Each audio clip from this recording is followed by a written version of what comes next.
నల్గొండ జిల్లా కేంద్రంలోని ఫంక్షన్ హాల్లో జిల్లా విద్యాశాఖ ఆధ్వర్యంలో నిర్వహించిన ఉపాధ్యాయ దినోత్సవ కార్యక్రమానికి రాష్ట్ర రోడ్లు, భవనాలు మరియు సినిమాటోగ్రఫీ శాఖల మంత్రి కోమటిరెడ్డి వెంకటరెడ్డి ముఖ్య అతిథిగా హాజరయ్యారు. ఆయన మాట్లాడుతూ గురువులు దేవునితో సమానమని, ప్రభుత్వ పాఠశాలల్లో చదివిన ఎంతో మంది ప్రస్తుతం సమాజంలో ఉన్నత స్థాయిల్లో ఉన్నారని మంత్రి అన్నారు. తనకు ప్రభుత్వ పాఠశాలలను సందర్శించినప్పుడు దేవాలయాలను సందర్శించిన అనుభూతి కలుగుతుందని చెప్పారు. విద్యా వ్యవస్థను పటిష్టం చేసేందుకు టీచర్లు తమ సొంత పిల్లలను చదివించినట్లుగానే విద్యార్థులను చదివించాలని, టీచర్లు పట్టుదలతో పనిచేస్తే సమాజానికి ఆణిముత్యాల్లాంటి పౌరులను తయారు చేయొచ్చని అన్నారు. రానున్న 10వ తరగతి పబ్లిక్ పరీక్షల్లో నల్గొండ జిల్లాను రాష్ట్రంలోనే మొదటి స్థానంలో ఉంచేందుకు జిల్లా ఉపాధ్యాయులు కృషి చేయాలని ఆయన పిలుపునిచ్చారు. విద్యా వ్యవస్థ అభివృద్ధికి తన వంతు కృషిలో భాగంగా కోమటిరెడ్డి ప్రతీక్ రెడ్డి జూనియర్ కళాశాలతో పాటు ఇటీవల బొట్టుగూడ పాఠశాలను ప్రతీక్ రెడ్డి ఫౌండేషన్ నిధులతో నూతన భవన నిర్మాణానికి చర్యలు తీసుకుంటున్నామని చెప్పారు.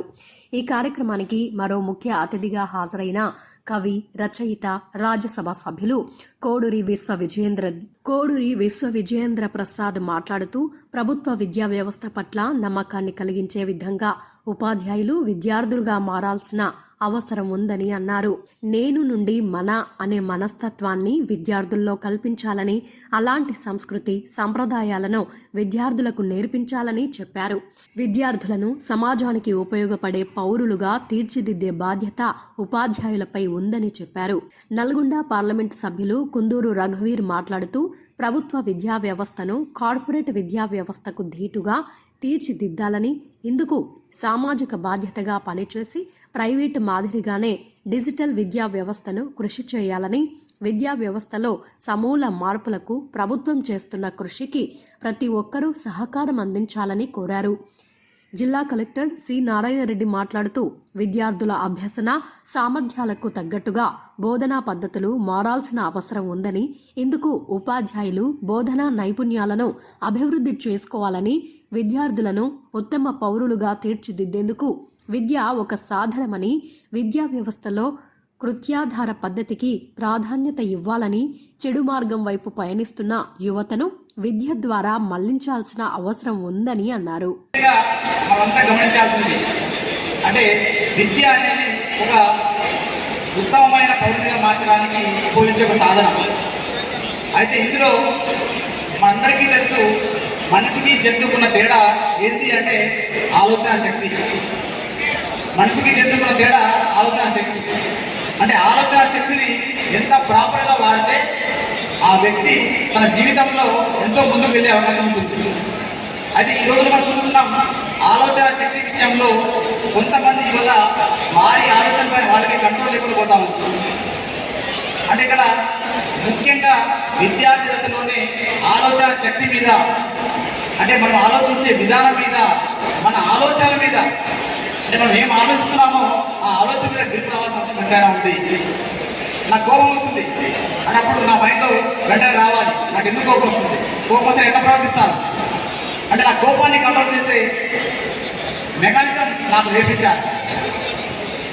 అంటే భావోద్వేగాలను సమతుల్యంతో ఉంచాల్సిన ఒక ఆలోచన విధానాన్ని మనం నేర్పించాల్సిన ఎంతైనా ఉంది.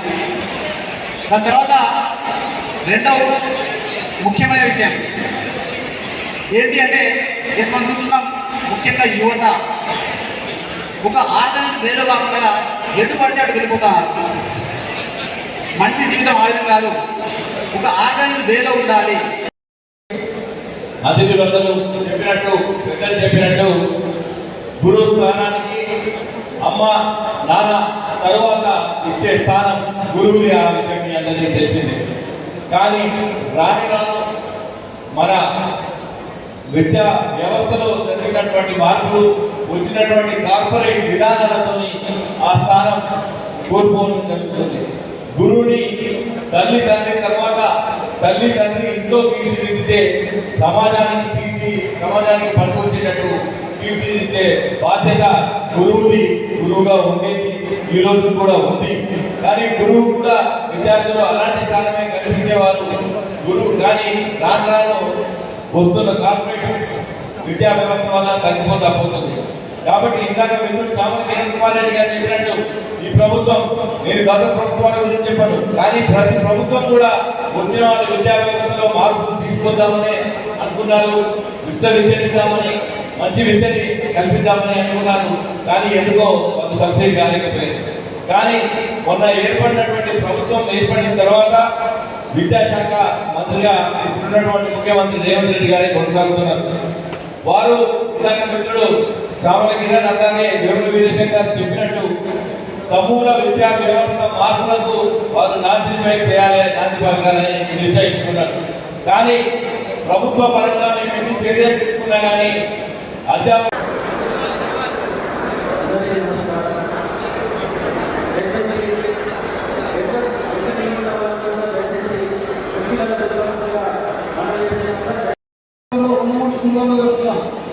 ఆ టీచర్ ట్రాన్స్ఫర్ అయిపోతే ఆ విద్యార్థులందరూ కూడా టీచర్ మారడానికి నువ్వు ట్రాన్స్ఫర్ కావద్దు, నువ్వు మా స్కూల్లోనే ఉండాలని ఆ పిల్లలు కట్టదని పెట్టడం, ఆ గ్రామాలను కట్టదని పెట్టడం, ఆ టీచర్ కట్టదని పెట్టడం అంటే ఆ టీచర్ మీద ఆ పిల్లలకి ఎంత ప్రేమ ఉంది, ఎంత నమ్మకం ఉందో అర్థం చేసుకోవాలి.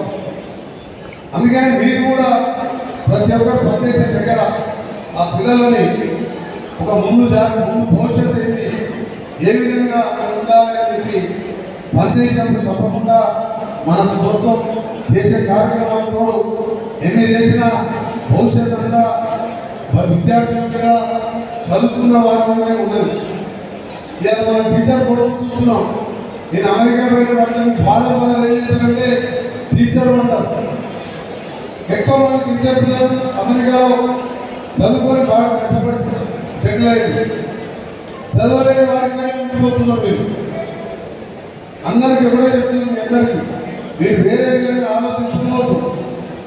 మీరు గవర్నమెంట్ స్కూళ్ళలో మీ పిల్లలు ఏ విధంగా చదివించుకుంటున్నారో మీరు చదివించే స్కూల్లో ఆ పిల్లల్ని కూడా అదే విధంగా చదివించాలి. ఒక గంట ఎక్కువైనా సరే మీ సమయం ఇవ్వాలి. ఈ ప్రభుత్వం ఈరోజు ఎంతో కష్టపడి తెలంగాణ తెచ్చుకున్న ఈ రాష్ట్రంలో మనం కేరళలో 99% చదువు అందరికీ చదవచ్చు. మన దగ్గర 60% ఎందుకు అయిపోయింది? హైదరాబాద్ పారిశ్రామికంగా ఐటీ కంపెనీస్లో దూసుకుపోతున్నది, కానీ అక్షరాస్యంగా మనం 60% అయిపోయింది. దీనికి మనం అందరం కూడా ప్రజాప్రతినిధులు, మీరు టీచర్లు బాధ్యత వహించాలి.